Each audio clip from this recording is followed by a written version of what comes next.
ಸಿದ್ದರಾಮಯ್ಯವರೇ, ನೀವು ನಾಳೆ ನಾಡಿದ್ದು ಯಾವ ಕ್ಷಣದಲ್ಲಿ ನಿಮ್ಮ ಸೀಟನ್ನ ಡಿ.ಕೆ. ಶಿವಕುಮಾರ್ ಕಿತ್ಕೊಂಡು ನಿಮ್ಮನ್ನ ಕುರ್ಚಿಯಿಂದ ಕೆಳಗೆ ಬಿಸಾಕೋದು ಗ್ಯಾರಂಟಿ. ಅದರಲ್ಲಿ ಏನು ಅನುಮಾನನೇ ಇಲ್ಲ. ನೀವು ಮನೆಗೆ ಹೋಗೋದು ಗ್ಯಾರಂಟಿ. ಆ ಹೋಗೋ ಮುಂಚೆ ಒಬ್ಬ ಕಳಂಕ ರಹಿತ ಮುಖ್ಯಮಂತ್ರಿಯಾಗಿ ಕರ್ನಾಟಕ ರಾಜ್ಯದಲ್ಲಿ ದೇವರಾಜ ಆಡಳಿತವನ್ನ ಮೀರಿ ಹೆಚ್ಚು ದಿನ ಆಡಳಿತ ಮಾಡಿರೋ ಮುಖ್ಯಮಂತ್ರಿಯಾಗಿ ಇತಿಹಾಸ ಮಾಡಿದ್ದೀನಿ ಅನ್ನೋದು ಹೆಮ್ಮೆ ಪಡೋ ವಿಚಾರ ಅಲ್ಲ.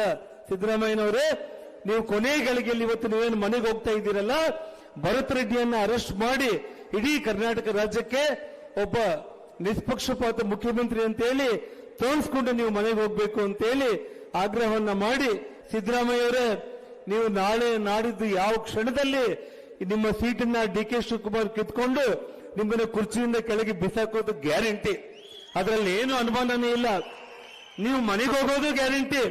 ಆ ಹೋಗೋ ಮುಂಚೆ ಒಬ್ಬ ಕಳಂಕ ರಹಿತ ಮುಖ್ಯಮಂತ್ರಿಯಾಗಿ ಕರ್ನಾಟಕ ರಾಜ್ಯದಲ್ಲಿ ದೇವರಾಜ ಆಡಳಿತವನ್ನ ಮೀರಿ ಹೆಚ್ಚು ದಿನ ಆಡಳಿತ ಮಾಡಿರೋ ಮುಖ್ಯಮಂತ್ರಿಯಾಗಿ ಇತಿಹಾಸ ಮಾಡಿದ್ದೀನಿ ಅನ್ನೋದು ಹೆಮ್ಮೆ ಪಡೋ ವಿಚಾರ ಅಲ್ಲ.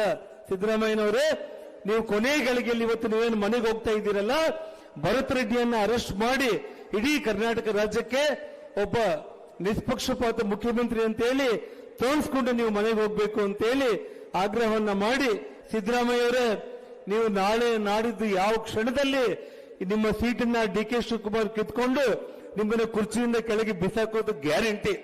ಅದರಲ್ಲಿ ಏನು ಅನುಮಾನನೇ ಇಲ್ಲ. ನೀವು ಮನೆಗೆ ಹೋಗೋದು ಗ್ಯಾರಂಟಿ. ಆ ಹೋಗೋ ಮುಂಚೆ ಒಬ್ಬ ಕಳಂಕ ರಹಿತ ಮುಖ್ಯಮಂತ್ರಿಯಾಗಿ ಕರ್ನಾಟಕ ರಾಜ್ಯದಲ್ಲಿ ದೇವರಾಜ ಆಡಳಿತವನ್ನ ಮೀರಿ ಹೆಚ್ಚು ದಿನ ಆಡಳಿತ ಮಾಡಿರೋ ಮುಖ್ಯಮಂತ್ರಿಯಾಗಿ ಇತಿಹಾಸ ಮಾಡಿದ್ದೀನಿ ಅನ್ನೋದು ಹೆಮ್ಮೆ ಪಡೋ ವಿಚಾರ ಅಲ್ಲ.